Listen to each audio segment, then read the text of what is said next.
Oh my lord! Oh, Who look at is this that? weird old baby. Oh my god, that's Janice Dickinson. That's Dink goodness. Flamingo. Yeah, He's drunk. that's what Dink Flamingo looks like. He's drunk. Wow. Dink God, Flamingo. that is Janice fucking Dickinson. Janice Dickinson. Wait, put that picture back up. Right there. Yeah. Janice Dickinson, Dink Flamingo. Right. You. Who are the other two in the back? Okay, You know? well, the one in the I don't know who the tall one is. The other one's Stacy. He does the the grabbies, and he's a sweetheart. I love the grabbies. I wish they had a little bit more style and a better producer. Hire me sometime. And Dink Flamingo right up front. He's drunk. What was your experience like working with him? He was always kind. He never crossed the line. I feel like he probably owes me money somewhere, but it's fine. I would like to work with him again. I wish he would kind of invest in Homestead. That would be a great partnership. Well, he had the opportunity and just couldn't seem to get off the shit. Or what is that? Shit to get off the pot. Right. So, no, I like him a lot, and I really think that he has...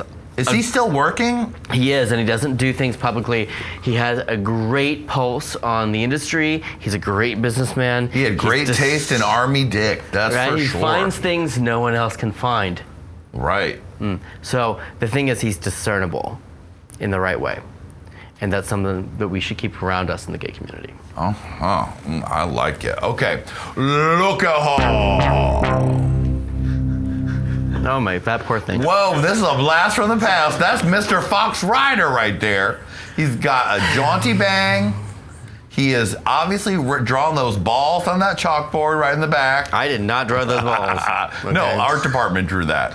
Yeah, art department. This was when you were, you had to change your name for the Velvet Mafia. I didn't have to. They actually failed on the deal. Did you want the real tea? Yes, I want the real tea. His name is Chris Steele, or Jen Milstead. He was running Falcon and promised me, swore that he would make sure that I would keep BRENT CORRIGAN name when I did the one project outside of Cobra, and that by them choosing not to maintain his deal with me, which was verbal, my mistake, I was a child, they had actually undercut my civil suit with Cobra Video.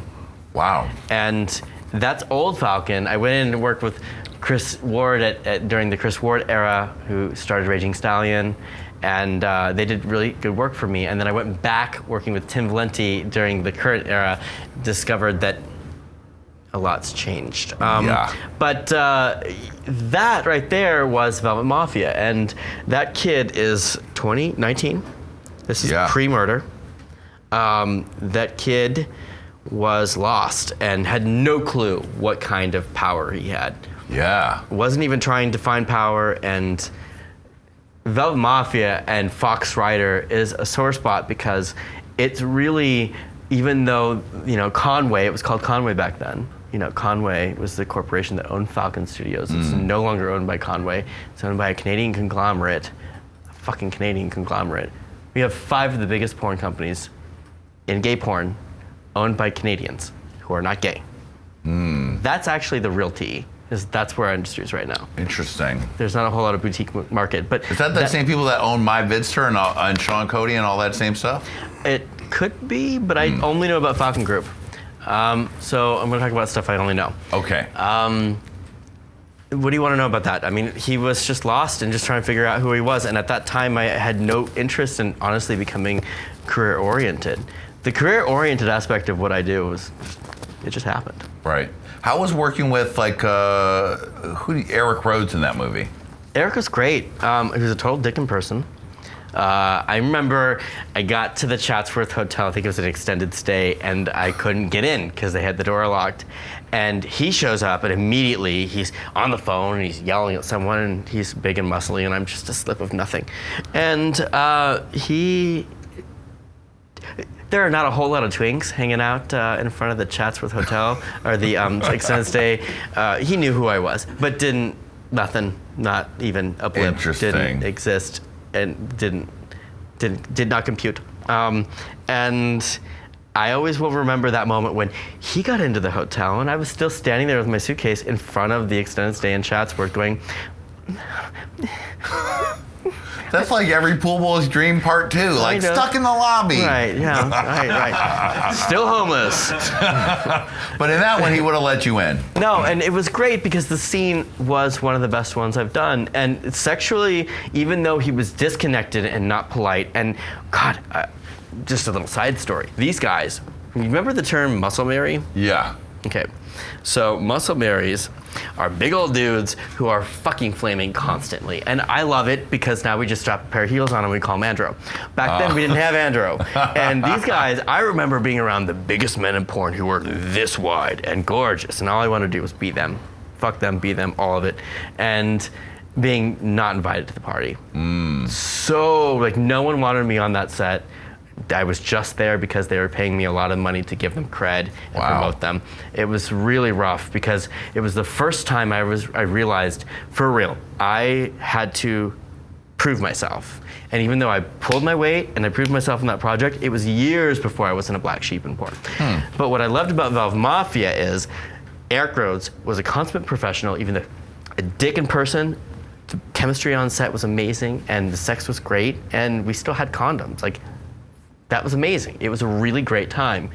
What happened to him, unfortunately, is what happens when someone does a lot of steroids and a lot of other things like recreational drugs and has a period of not drying out. They don't get off the steroids. They do weird things like chop into their dick and like circumcise themselves.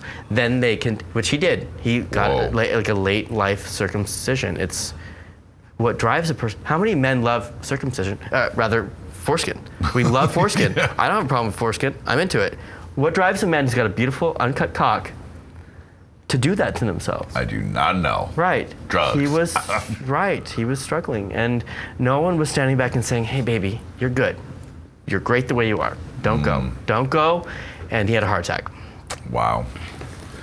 All right, rest in peace. Oh my God, this has been heavy. That's an interesting story and someone that you knew that, didn't really have the chance to tell their own story. He was a prick, but I liked him. And he did have a very huge shoulders and a tiny waist and a good dick. Well, he had a leg injury, so he didn't really do a whole lot of legs, and that was, you have to accept when you see these guys that are as wide as a board, but their legs are, it happens. It's just, we give them a break. Right. Okay, loco. This is you as the mermaid, the merman Stan. Merman. Now this was like, it's so funny that this, to me, doesn't seem like that long ago, but it really was a long time ago. Oh my God. You were still, this was before the murder. No, it's after. After the murder. Remember I said I was a merman one week and then I was sitting You had to go to court, right, yeah. No, I was Or you just had to go to get investigated. Right, precisely. I have to say about the filmmakers and Will Weichel and Jimmy Klabitz and all the people that were in that film, especially Jonah Blackman,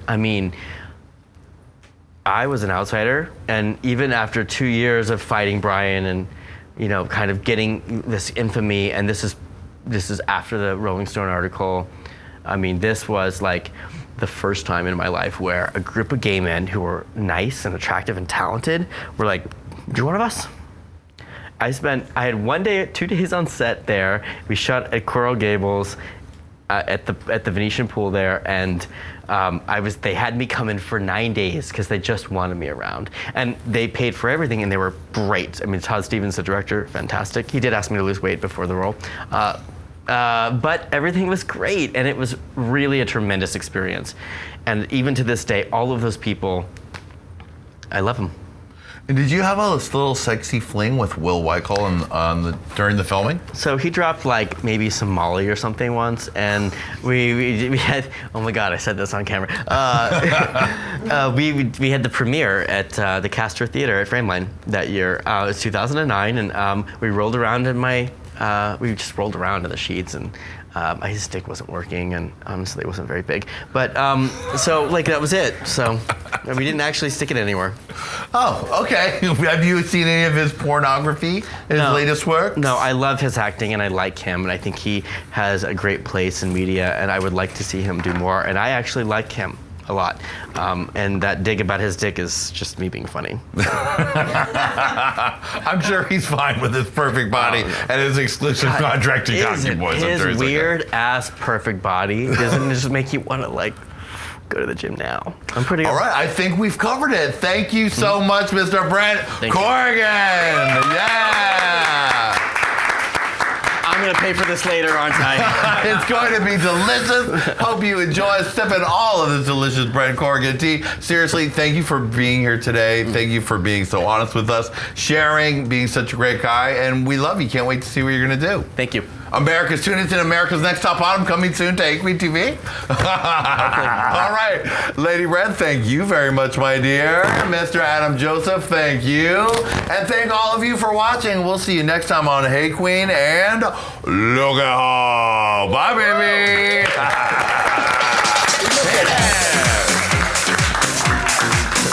Look at her. Lady Red, she's looking.